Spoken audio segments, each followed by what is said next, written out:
yüzlerin gülyaniye, saçların sümbülyaniye, ay bölek. Sözleşende canın alır, öz şirin dilyaniye, ay bölek. Ak yüzlerin gülyaniye, saçların sümbülyaniye, ay bölek. Sözleşende mulayime, öz şirin dilyaniye, ay bölek. Adın senin ay bölek, kança sen özün gülek. Adın senin ay bölek, kança sen özün gülek. Kara kaşın üstünde ye kakillerin üç bölek. Kara kaşın üstünde yok kakillerin üç bölek.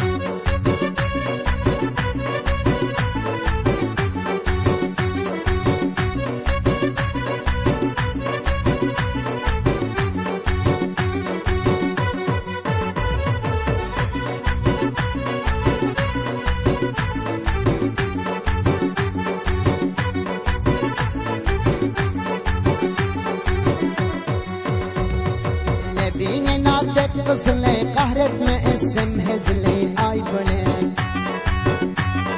Lebine nadet kızıle, kahretme esem hezile, ay bölek.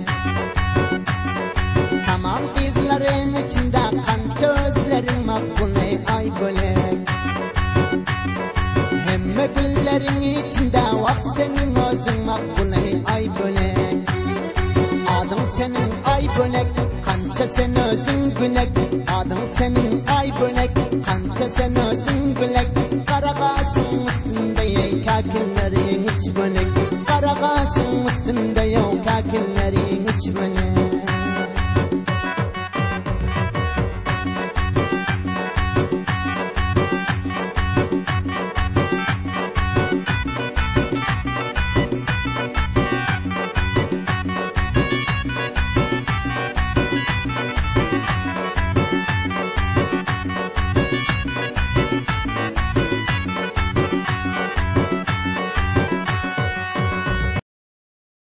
Alaket boynumda ye, köp rahat oluyor onda ye, ay bölek.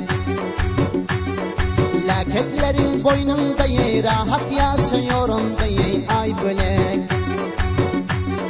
Nazetif gülüşlerine o takat koymadım ende ye, ay bölek.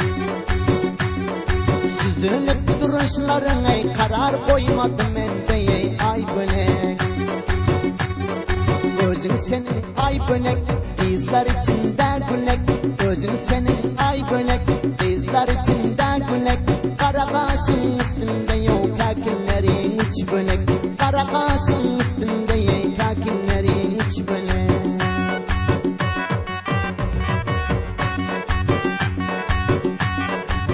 علاقمندان